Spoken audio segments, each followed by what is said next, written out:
Hello, everyone, and welcome back to Non Sequitur Nerds. Tonight, what happens when the good guys go bad? We're going to be talking about heroes who turn into villains. But, as always, I'm Tim, joined by my buddy Ian. How's it going, buddy? Hey, things are going pretty well. Just capping off a bit of a fun week. Things are starting to slow down around here. Summertime is thankfully starting to come to an end. Kids are going Yep. back to school, so I'm ready to bring on the fall. Mostly because I hate the hot weather, and Yes. I would prefer not boiling in my own skin. Dude, I hear you. I mowed the lawn earlier today, and, up here anyway, this was the coolest day this week. And I even got up early. I'm like, I'll beat any kind of heat we might have. We're fine. Well, I gotta love the Midwest. Didn't count on the humidity, which makes it feel like it's 5 billion degrees hotter than it is. Yeah. So yeah, I was moist. Yeah. There's nothing quite like walking outside, opening your mouth, and feel like somebody has just shoved a wet sock into it. Yeah, that's welcome to the Midwest, ladies and gentlemen. If you're not familiar with it, but yeah, Yes. no, I hear you though. Like early to mid fall, if it was that temperature year round, that'd be perfect. Which is a very Midwest thing to say. Right. Um, anyway, but moving on to the stuff that you actually came here to listen about, which is the good guys gone bad. So Tim and I are going to be covering some things, going over some various lists of top superheroes that turned villains over their careers at some point or another. We decided to kind of mix things up a little bit since I'm more of a Marvel fan and Tim's more of a DC fan. I'll be handling the Marvel side of the house, and Tim will be handling the DC side of the house. So There we go. we've kind of got some information and lists pulled up, and we'll go ahead and get started. So while typically I lead the charge, I think I'll actually let Tim go first today. Oh, fancy. Okay, well, I'm being courteous. You're ooh, welcome. you're a generous lover, Ian. Thank you. Um, you've never had that said before. Um, Nope. he's goal oriented. He finished. Um, Exactly. anyway, so the first one on the list I have here, Mary Marvel, a auxiliary character to the formerly known Captain Marvel of DC, now known as Shazam. She actually most of the time Mary is a villain. She or a hero, excuse me, hero. Wow, I already messed that up. Um, but right, but at one point she actually gets the powers of Black Adam, which anybody that is familiar with Shazam knows that Black Adam is the evil Shazam. He is the champion who was originally given the powers from the wizard, and ultimate power corrupts ultimately, or something to that nature. Absolute power corrupts absolutely. There we go. I am Yeah. sucking this up so far tonight. Um, there was actually even a point where she was possessed by Desaad and fought for Darkseid um, in one of the storylines from DC Comics. So I mean, she's had a couple times that she has been a villain. So I don't want to say she's not a major character in DC Comics, but I don't think she's the first character that comes to a lot of people's minds when they say, "Hey, who's your favorite DC Comics character?" But still, kind of starting off stuff light here. Yeah. What do you got? It's an interesting characterization. But one from my list is going to be one that you probably don't actually think about too much, Okay. which is kind of one of the more Boy Scouty types of the X-Men, Colossus. Definitely, more portrayed as a daring do-gooder and someone that's very much into justice and peace and everything like that. Especially the Colossus from the Deadpool movies, Right. um, which is a fun portrayal. But he's actually been on the other side of the fence several times. At one point, he was brainwashed by Arcade, a little less well known villain, kind of goofy. Um, so a little weird, but you know, still. He was also in the Brotherhood of Mutants for a while. Yeah, yeah. Kind of in opposition of the X-Men, but he's one of those characters that definitely has seen both sides of this, both sides of it, but always generally winds up on the side of righteousness and good. Right. I mean, yeah, typically, I mean, And Kitty Pryde. right. Well, I mean, he is Colossus is one of those characters that I would classify as he's a Boy Scout character, like you said. He's typically, the a good guy. He's Colossus. Hmm. Yeah.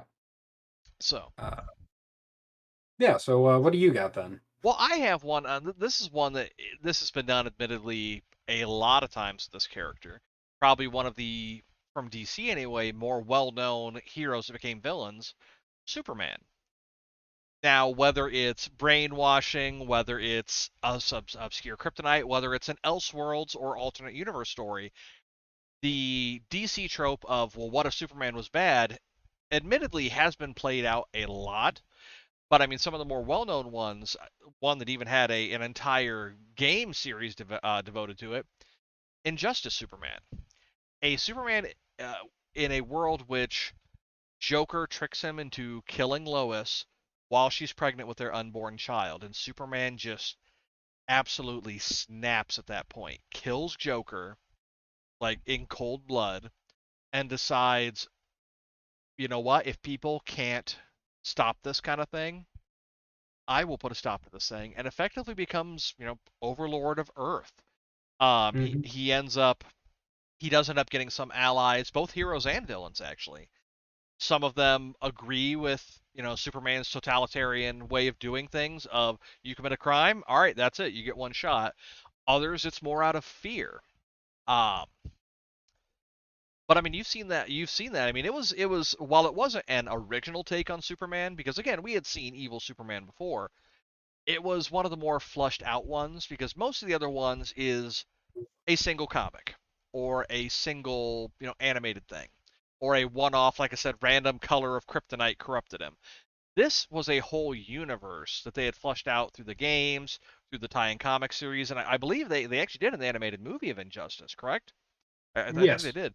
Um, but some of the other ones, there's Superman Red Sun, where the whole premise of it is, well, what if Superman landed in communist Russia instead of in or outside of Metropolis, which was pretty cool. Um, But he didn't land outside of Metropolis. He lands in or Kansas. Kansas, yeah, sorry. There's also been a version of Superman, and I won't say exactly what it is because I don't want us to get in any kind of trouble, but let's just say he lands in Germany around 1930 something. Let's just keep it that. But no, yeah. So I mean, evil Superman is probably one of the more prominent DC characters that they do uh, in that in those scenarios. But it's still, I mean, it's typically enjoyable because I mean, sometimes it is Superman is evil and he just stays that way. Sometimes he has that redemption arc and he becomes, the Superman that we know and love. So it just depends on the writer, but it's always fun. Um, Yeah. Always fun. So, what do you got though? So I'm actually going to have I'm going to have somebody that rivals Superman in so much of the amount of times that they have been resurrected. Okay. And I'm going to go with Jean Grey. Uh, Oh, good the call. Jean Grey, one of the original kind of X-Men team members, the psychic, the pupil of Charles. Um, Usually kind of a low key character. Like they refer to her as kind of aloof in certain medias, but almost always winds up at turning evil as the Phoenix, or the Dark Phoenix, or whatever you want to call it, where she is possessed by this intergalactic entity. It's a cosmic force, really. It's Yeah. a cosmic force, very much on par with like Galactus, who is a considered a cosmic force. Um, there's like then Lady Death and those other kind of like cosmic beings that have existed since time immemorial. And the Phoenix possessing Jean is pretty much guaranteed in any kind of reboot or continuity where you have Jean Grey, and it's a malevolent force. It's Yeah. not a force for good. So it's always it turns her evil. She does heinous things. In the X-Men movie, X-Men 3, she kills off like half of the X-Men, and Both X-Men threes. yes, both X-Men 3s. You know, in the comic books, she's always in opposition to the X-Men when she's in the Phoenix, when she's the Phoenix. Although it gets kind of weird, you know, and kind of some of the ways they retcon some of the things. Like I think the more recent one was that like when the Phoenix took her over, it didn't actually take her over. It like made a clone of her body Yeah, it's and like weird. trapped her in another realm, like a mirror dimension or something like that to preserve her. So that's why she didn't actually die when they And killed. yeah, and she didn't actually do those things. The clone did it. Yeah, I mean It's it was more of weird. like a simulacrum than Yeah, anything else. You know, like a homunculus, if you will. a Jean Grey But homunculus, nice. yeah, but you know, she's always and it's very cyclical with Jean, and it's unfortunate because I like the character of Jean, but Yeah, it's always like it's Jean, and then she's the Phoenix, and then she's Jean again, and then it's the Phoenix again, and then she's Jean again, and there's always like some kind of weird retcon or some Deus ex machina to get her back alive and into it, and then the Phoenix Force comes back for her or something like that. right.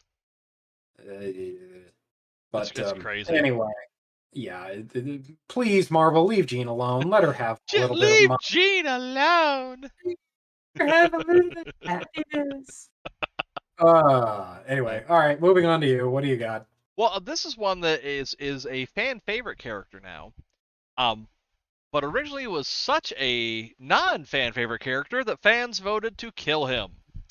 I'm, of Ooh. course, referring to Jason Todd, Robin, who later became Red Hood. And this was a little different because it's a hero turned villain turned anti hero. So, I mean, he kind of almost came back. But I know Jason Todd was originally, like I said, was one of Batman's many, many Robins, which we talked about in a prior episode about Batman. He But goes through Robins more than he changes his underwear. it's true, it's true. But Jason Todd was a character who was initially so unpopular that DC put up a poll you could call in and vote: does Jason live or die? And fans voted that they wanted to kill off Jason Todd. Well, after they did, they're like, "Well, you actually did it? What? What?" So DC brought him back as a hero known as Red Hood, who initially was everything that Batman wasn't. Batman, his big thing is he doesn't kill, he doesn't use guns, he tries to, through his own manner of doing things, keep Mhm. justice. Red Hood was, all right, well, there's a murderer.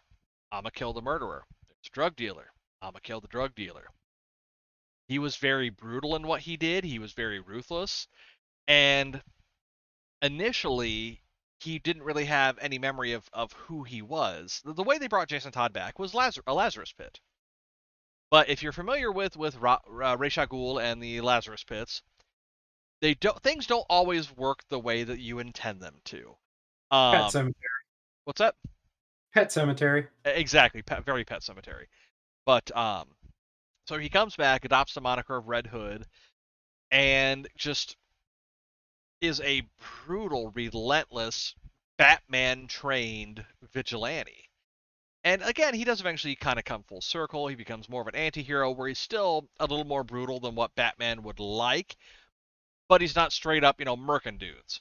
Um, which, I mean, yeah, Batman might have to do something about that if he ever goes, full evil Red Hood again. Well, it depends on which portrayal of Batman, because the one in the Justice League definitely killed dudes. Well, I mean, yeah, Uh, yeah. No, they were non-lethal bat tank rockets, Ian. yeah, kind of like the guy that he threw down the elevator shaft with a grenade. It was a pillow grenade.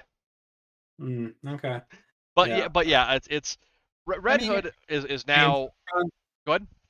if I remember correctly, in some continuities, Red Hood was actually a persona of Joker Yes, prior to him being turned into the Joker, which is where Jason kind of adopted some of that moniker from right. because Red Hood was prior non-villain Joker trying to do good, and he it didn't work out, and so Exactly. Yeah. it was supposed to be ironic, an ironic type thing for Jason to adopt this persona, Right. but. But I mean, and like I said, he went from being a character that fans hated so much they killed him off. Red Hood is now kind of a fan favorite character. People actually like him now. But it's interesting to see him come full circle, not only as a fan portrayal, but as a character as well. Because he went from being boy scout sidekick to still pretty brutal vigilante. So Right. Yep. Anyway, so we'll move on to one of mine. So this one is one that's kind of also played again both sides of the fence a few times. The incomparable Bucky Barnes, yep. also known as the Winter Soldier, also known as sometimes Captain America. Uh, you know, and again, it kind of depends on the portrayal of him and what continuity and what timeline we're going on. In some timelines, Bucky is a kid. In some timelines, he's an adult who's friends with Steve. So it really just kind of depends. But ultimately, he's always paired with Captain America, Steve Rogers, as kind of his sidekick in the MCU. He was, his best friend. They went through some stuff together Yeah, they did. Yeah, they did. during World War II. And Bucky was thought to have been killed, and he gets found by the Ruskies, and turned into the Winter Soldier. But again, in other continuities, he's a kid that much similar circumstances, thought to have died, or maybe got strapped to a rocket and thought that he died, whatever it was. Right. Ultimately comes back as the Winter Soldier, which the Winter Soldier is always portrayed as antagonistic to Steve. And for a long time, Steve had no idea who it was, no idea that it was Bucky. Um, and it was really kind of a revelation moment when he found out it was Bucky, because that was kind of that, I failed him. Like, I failed to save my friend. I failed to save my sidekick, my ward. Actually, kind of in a much similar way, like what happened with Jason. They didn't vote him to die, Right. but it was kind of a failure point to Steve, that he feels responsible for. And in some cases, in several cases, the Winter Soldier can break through his conditioning and winds up becoming kind of that anti-hero type as well. But an interesting characterization, no matter how you do it. Oh, Uh, absolutely. again, one of the more I want to say lethal, but also psychologically damaging villains, just simply because of what he represents to Steve. Yeah, it's especially since like he grew up in. I mean, Bucky was very much like Steve. Especially his portrayal in the comics when he was his sidekick. He was very much America. Yeah, let's get him, Cap. Let's do our thing. And to see him fall to become the Winter Soldier, I mean that was pretty devastating for Cap. Absolutely. Yeah, yeah. So, all right. Well, what do you have? Well, I have one that probably a more popular portrayal that's fairly recent within the last couple of years, Batman. And I'm not talking about Bruce Wayne. I'm talking about multiple alternate versions of him. There was a series that introduced various versions of Batman or Batwoman in one of them, where through various means they became evil. There were 7 different versions that were all part of one story. There was a version called Red Death, which was Batman had Flash's Speed Force powers. There was one called Murder Machine, which was Batman, kind of the cyborg version of Batman. I believe he had nanites. There was the Drowned, which was Batwoman from Atlantis.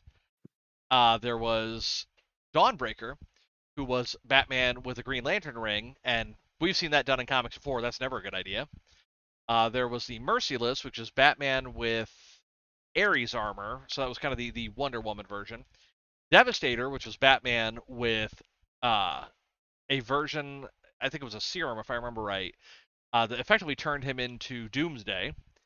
And there was arguably the most popular one, the one that is still appearing in the comics, the Batman Who Laughs, who Mm. is the version of Batman that effectively becomes Joker. which out of all of them, that one is kind of the most deadly version. I mean, yes, the Doomsday one has strength, the Flash one has a Speed Force, Green Lantern one has a ring, but a Batman who still has all of his wit, all of his tactfulness, all of his training, with the unhinged chaos that is the Joker's mind, is an incredibly deadly villain, even to Batman Prime himself. So I mean, again, that's a series that came out pretty recently. Dark Knight's Metal, I believe the series was called. Um, that was a really good read, all in all, because they were all Batman from various dark multiverse universes. Um, but they were all really unique, and it was nice seeing Batman, for the most part, having powers. And Right. and it kind of played into that trope of this is why Batman doesn't have powers, because if he had powers, he would become corrupted, like he always says. He's glad that he's an unpowered being, but they were all really cool characters. And it tied the whole series tied a lot into the DC mythos in general as well. So it was pretty cool getting to see that actually. Nice. That's it's interesting when we see a lot of those mainline characters um become uh, you know different versions of evil and villains and things like that. 'Cause it's always fun to kind of think of it as what if, but it's especially fun to see it when it actually happens, like mainline continuity and things like Right, that. and So this very much did, yeah. And yeah, yeah, like you said, a lot of these, I mean, a few of the characters are ones that are situational that we've talked about, or one-offs, but I mean, for the most part, heroes turning villains in DC does it more in alternate universes, I've noticed. um but yeah, it's always fun to see characters that you expect to do the right thing becoming just villains. I mean, for lack of a better description. right. Yep. So one of the ones on my list is another popular mainline hero from Marvel, which is going to be the Hulk, who is, you could argue that the Hulk is not more of an anti-hero. I think it really kind of depends on the writer and their portrayal of the Hulk. It just kind of depends. And again, we see, like, if we look at the Hulk in something like Secret Wars, um, where after Secret Wars, and you get like the Hulk family, the weird incestuous like Hulk family Mm. thing, which Oh, was from the, creepy. the old man Logan storyline. Yeah, Yeah, yeah. yeah, Uh, there's that. We also saw the Hulk again in his portrayal of World War Hulk, um, where Hulk has conquered the planet Sakaar, and due to other unforeseen circumstances, his family is killed, and so he finds out it was actually as a result of tampering by the Illuminati from back on Earth, and so he basically assembles an army and invades and conquers the Earth. yeah, and Um, does so spectacularly.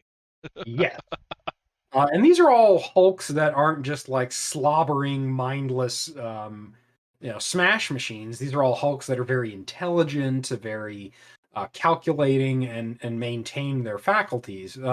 Although they're not Bruce Banner Hulks, they're their own persona that is the primary persona at this point. Right. And then you have, Hulk when he was the Maestro. Yep. I was hoping you'd bring that one up. It's one of my Yeah, favorites. it's an older storyline, but another favored storyline. Basically, he conquers the universe in reality. Like, he's destroyed everyone. Right. There's no one that has bested him. Um, but he lives, kind of a very very lonely existence because he has nothing. Right. Um, So, it's interesting to see how they portray that kind of persona of Hulk because he's old. Yeah. Like, he's lived a very long life, very long life. But yeah, So there you go. Maestro was always fun. I mean, it was always good to see Maestro versus Hulk fights. Yeah, yeah. So, So well, next one will probably be the last round, I think. So I saved my favorite for last, which is Green Lantern Hal Jordan turning into Sinestro. Or not Sinestro, Parallax, excuse me. Wow, he turned into Sinestro. Turned into Parallax. and I knew that was wrong. But no, okay. So when this happened, effectively, Green Lantern comes back from some stuff going on out in space to find that his entire hometown is just decimated by Cyborg Superman, and Hal just utterly snaps, starts killing Green Lanterns, taking their rings because he's trying to use the rings to reconstruct his home and everybody in it. And he keeps, I need more power, I need more power, I need more power. So he's killing lanterns, taking their rings to try to become more powerful. He starts killing guardians, taking their power. I mean, and ends up calling himself Parallax. He is eventually put down by his good friend, the Green Arrow, Oliver Queen, with a well placed arrow right to the heart. You come to find out later, and kudos to the writers at DC for being able to take established source material and work it into the existing mythos. You come to find out later that Parallax wasn't necessarily what Hal was calling himself. Parallax is the entity that powers fear that they had trapped in the central battery of the Green Lanterns. Fear, being the color yellow, they end up retconning saying that's why the Lanterns have trouble, or that's why they can't affect anything that's the color yellow, because the yellow fear entity Parallax was trapped in their battery, so that was effectively corrupting their rings a little bit, so they couldn't affect it. And the reason that Hal got infected by it is he was drawing so much power that Parallax was able to just go, he's afraid of losing everything. I feed on fear, and just jumping right into him. Um, which ended up, like, once they explained that there's a yellow fear entity, they later went on to enhance the Green Lantern mythos into having lantern cores literally every color of the rainbow, and each one of them had an entity that was the living embodiment of whatever emotion that they drew their power from. So what went from being a simple heroes fall from grace ended up not only introducing, a new Green Lantern in the form of Kyle Rayner, it expanded the Green Lantern mythos, it expanded the DC mythos as a whole. So I mean, not only was it not only is Green Lantern my favorite DC character, this villain turn is my favorite thing that they did to DC because they were able to expand upon it so much. I mean, they even went so far as to kind of the fallout from this have the White Lanterns of life and the Black Lanterns of death beyond just the emotional spectrum that the all the Lantern cores are powered by. So that was and this isn't a alternate universe. This isn't a what if story. This is a in canon Al Jordan became, possessed by a entity, murked a bunch of dudes, and yeah, changed the DC universe as a whole, and is now back alive doing his Green Lantern thing.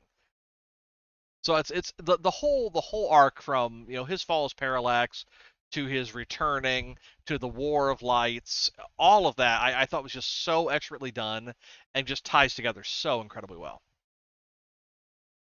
nice. So who do you got for your last one? So I'm kind of kicking around who I should go with really on the last one because there's several different characters that I can do. I think in the spirit of your Superman one that you had mentioned, I Okay. would want to go with Captain America during the Secret Empire storyline. Eh. Um, but I'm not going to do that. I'm actually going to go with Reed Richards. Oh, Uh, okay. Reed Richards, in the Ultimate universe, which was kind of one of those fan favorite, much darker universes. If you don't really know about it, kind of alternate reality. It was really kind of like one of the more one of the real like mainline multiverses that stuck around for Yeah, a it really while. did. Marvel was trying something new, and then they were able to kind of retcon it, so to speak, by saying, "Oh, well, this isn't the main universe. This is another universe." Right. So, But No, they were because treating it like a mainline universe, though, which is I right, thought was a good choice on their part.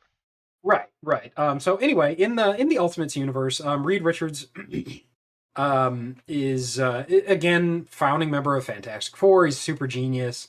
Same, same general quirks, except in this case, he when he proposes to Sue Storm, his beloved, she turns him down, and he just becomes completely dejected, and he winds up like pissing off into space, really, and working with a bunch of aliens and kind of doing some time travel stuff, and he winds up becoming the Maker.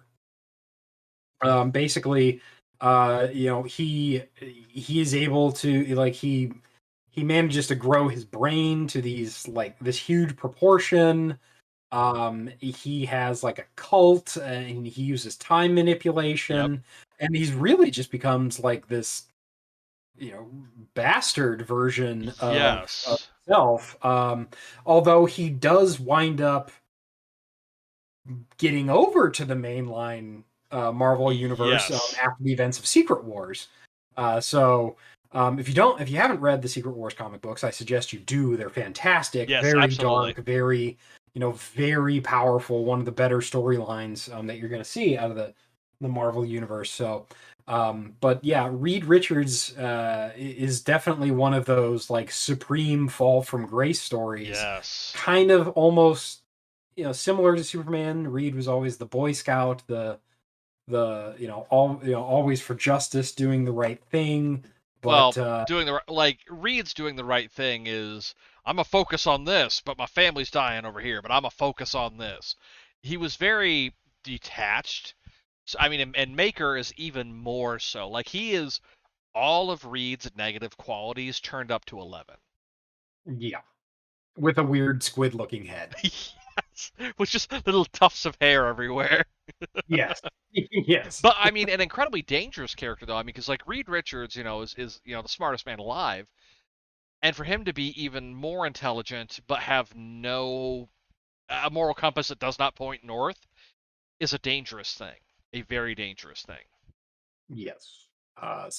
Yes, Maker is a very terrifying character when you think Yes, about everything that he can do. Now, absolutely. we won't begrudge, Injustice Superman is, or any of the alternate Supermans as being terrifying because they can fly at the speed of light, shoot laser beams from their eyes, and punch a hole through a mountain. Yeah, But um, I think that's strength and speed is nothing compared to intelligence. yeah. I think in many cases. That's why super intelligent villains like Modoc and the leader, Lex Matt Luthor, yeah. Lex Luthor, they're all extremely terrifying. That's why Doctor Doom is terrifying. He doesn't really have powers. Well, He, depending on what universe you're yeah.